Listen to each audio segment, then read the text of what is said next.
Welcome to Chess Dog. I'm John, and today we have a game between International Master Eric Rosen and Women's Grandmaster Nemo, also known as AkaNemsko. And this was a blitz game that was played on the Las Vegas Strip. Now, that sounds like a pretty good time and a lot of fun. Unfortunately, I'm sort of stuck in this Phantom Zone sweatshop YouTube studio. I live in here, so, give me a break. But I'm happy for them, and we're going to analyze their game.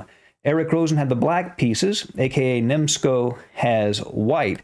She plays e4, he responds with e5, knight f3, knight to f6. The Stafford Gambit is what he's probably going to be offering. This is the Petrov's defense. He's known for playing the Stafford Gambit. Eric Rosen is a very good player. The Stafford Gambit, not such a great opening, but he handles it well because he's good. She sidesteps that by playing knight to c3, offering an opportunity to play the four knights, which is what is played. You see it's called the four knights because there are four knights developed, and it's a symmetrical position. So how do you unbalance the position? There are a number of ways, but Women's Grandmaster Nemo chooses the most radical way possible. Knight e5. This is known as the Halloween Gambit. White gives up an entire piece and tries to get sufficient compensation for it. Knight takes e5 is played by Eric Rosen. He takes the piece. d4. Now, there is a coward's way out here for black. Black can play the move knight to c6. And when d5 is played, black can give back the piece by playing bishop to b4. Pawn takes knight. B-pawn takes c6, and this is actually a starting position of a Scotch opening. It's a competitive game. This way, black doesn't have to learn any theory, but if black is willing to learn some theory, they can take advantage of this offer of a piece, keep that piece, and maybe even win the game. The computers like the move that Eric Rosen played. He played knight to g6. He's attempting to keep the material and win with it. She plays e5. He tucks the knight back to g8. There's no other square for the knight to go to. So the knight is forced back to g8 and bishop to c4. And we see sort of the starting position and why white plays the Halloween Gambit in the first place. She has a lead in development, more control of the center, and more space. Is it worth a piece?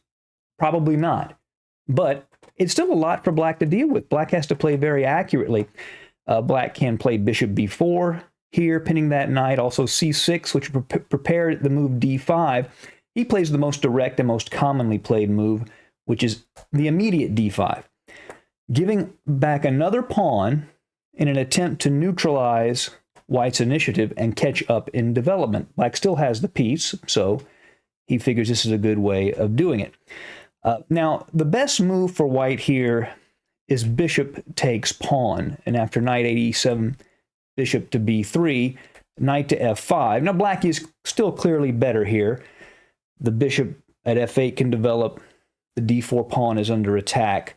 But it's the best way white can handle this position.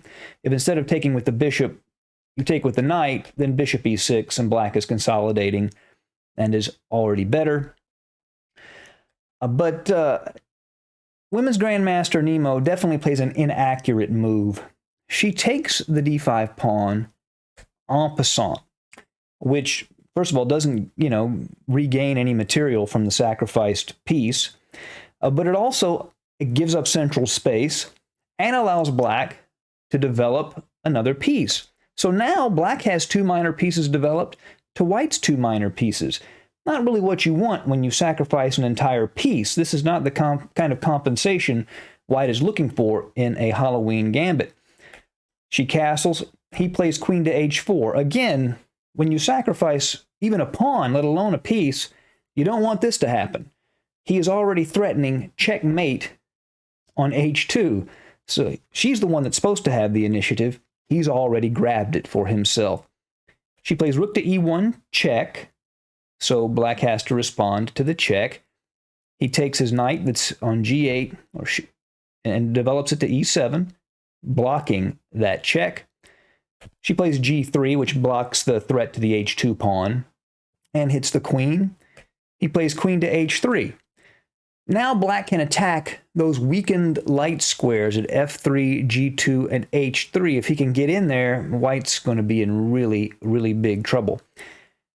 She plays knight to e4. Now this is a good move, and it contains a cunning trap. This is one of the reasons why people play the Halloween Gambit, to play, tricks and traps against their opponent. The question is Eric Rosen going to fall into it? He responds with bishop to g4, aiming at white's queen on d1, and this does fall into the trap. And here is the trick. First of all, you play f3, so that bishop is no longer threatening the queen at d1. If the bishop goes back to e6, then knight to g5, which attacks the queen at h3, and puts pressure on e6. The queen moves, knight takes, pawn takes, bishop takes. Now, in compensation for the piece, white has 2 pawns, and black's king cannot castle on either side of the board. That's sufficient compensation for the piece, but even better, if black instead plays the bishop back to d7, then there's a nice tactical shot here. Do you see it? Boom, bishop to f7, check. And if king f7, white is completely winning with knight to g5 check, forking the queen at h3 and the king at f7. So after bishop f7 check, black will be forced to just move the king away. King to d8. After knight g5, queen f5, the bishop comes back to b3. White is threatening knight f7 check, forking the king and the rook. And white does have sufficient compensation for the material. So pretty good move. Unfortunately, Women's Grandmaster Nemo does not play this. She instead plays knight takes bishop, check, and this is insufficient, and now black is winning. Pawn takes knight, bishop to b5, check. That displaces, the king has to move. After that, the king goes to f8, queen to d3. Okay, now we have another nice tactical blow from black. Can you see the move black would like to play, or should play, in this position? I'll give you a second. That's right.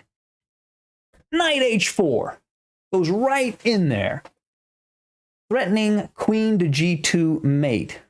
Now, the knight can be captured, but what happens if white tries to defend g2 with, say, a move like queen to f1? Then knight to f3 check, king h1, queen h2 check, mate. So the knight has to be captured.